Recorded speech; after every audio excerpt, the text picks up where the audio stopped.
That force that is pure love and pure energy is what man would label God.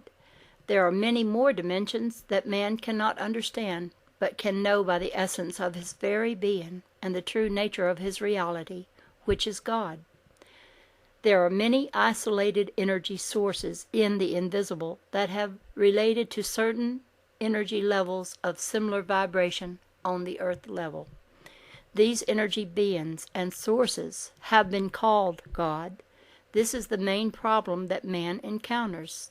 That knowledge that is out of tune with man's nature is false knowledge. Many groups of souls feel that their knowledge source is right and will destroy physical bodies to prove their point. This in itself is proof of its disharmony and untruth. Energy forms are beings that have dropped the body but have not evolved, often join together to create new religions, which merely brings man further from his true reality. Next question. Is God or the gods actively involved in human affairs? How? Answer.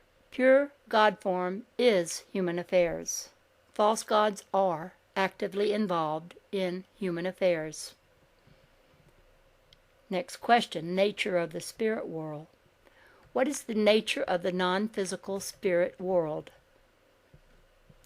There is no such thing as a world outside that which man has created for his own illusion. That which is real is a dimensional existence. That which is unreal is an energy level that is locked into itself, thus slowing itself down and appearing to a soul locked into itself as a form. True vibrating energy that does not get locked into itself does not have form. Therefore, souls and universes that drop the physical temporarily, but do not reorganize in an energy flow, create a temporary existence for the soul form. A soul in its highest form is without form. Pure light energy flow, in tune with its complete being, is not comprehensible to the physical mind, nor is it desirable to the physical mind, as it tries to comprehend being without form. As he created the physical world, man also creates the spirit world in which he desires to be enveloped. Therefore, the spirit world is that world that each soul creates. Other souls on the same vibration create a similar world. They are in awareness of and in attunement with each other, since the thought forms are of the same essence. Thus, spirit worlds that are related to earth beings are not the true reality, because they are still forms in the physical soul's eye. There are still several evolutions beyond on the soul's path to reality. Question. Does the spirit world include angels or demonic beings? What kinds? Answer. Angels and demonic beings are energy forms and are a part of the nature of earth consciousness. There are many levels in between them. The angels, as they are called, being on a higher rate of atomic vibration, are aware of the presence of lower energy forms that you call demons. The lower energy forms, being a slower vibration, cannot comprehend the presence of that which transcends their own temporary reality. The higher forms are constantly seeking to help the slower vibration groups to create an atomic transposition and enlightenment. The lower form of vibration will not transcend until it is released from within the inner universes. Nothing stands still. All is in motion that works toward its higher fulfillment. That which is the highest motion is non-motion, since it is outside of all known elements. Next question. Nature of man. What is the nature, makeup of man? Answer. Man is the essence of all reality. Man is the product of his own energy field and consciousness. Man in his separateness is the self fallen from its true nature and locked into its own unreality. Man in his wholeness is the complete integration of all energy flow and the complete attunement of all elements with its true nature. Man locked into himself is man.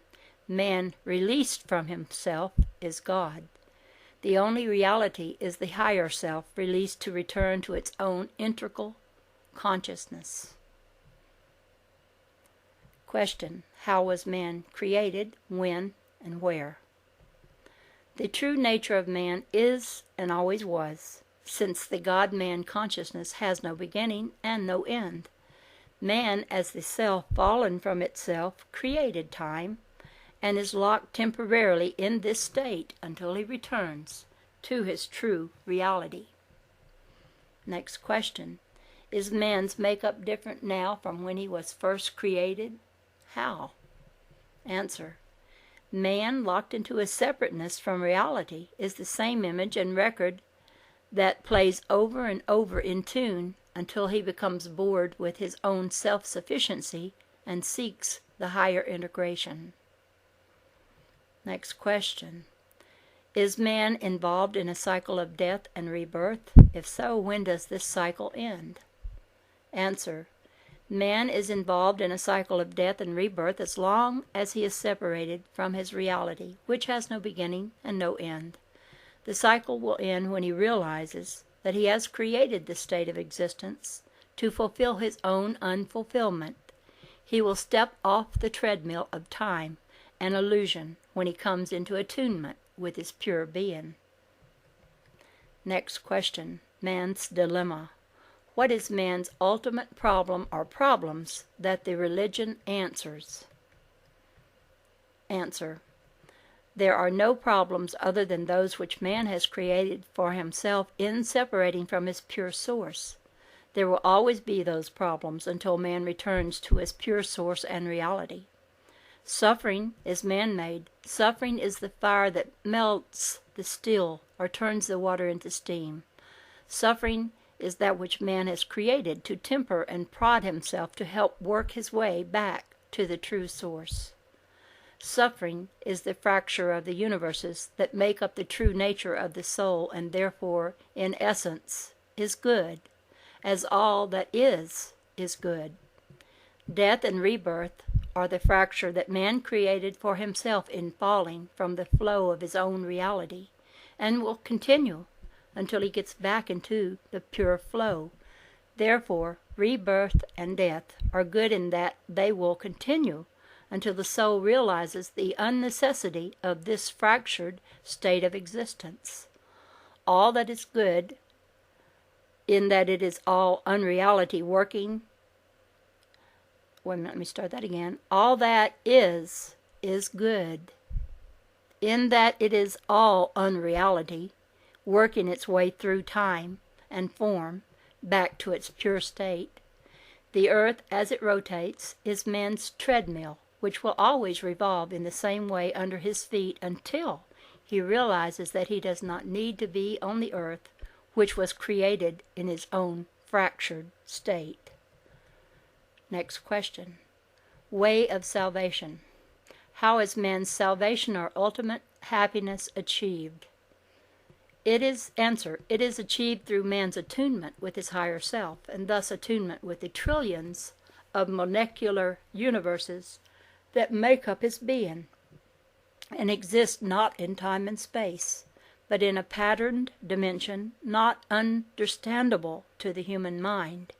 Once man becomes aware of his own reality, he becomes aware of all reality, thereby coming back into his own original source. Next question: what is the relative importance of faith versus good deeds in achieving salvation? Good deeds are on the physical level. Faith is on the soul level, but neither lead to salvation because they are man-made concepts and are often misinterpreted. True faith is the soul that recognizes its higher self in the higher self of the evolved being, Jesus the Christ, who came to teach pure at-one-ment. Souls that are out of harmony with self bring the Christ form down to their own unreality level.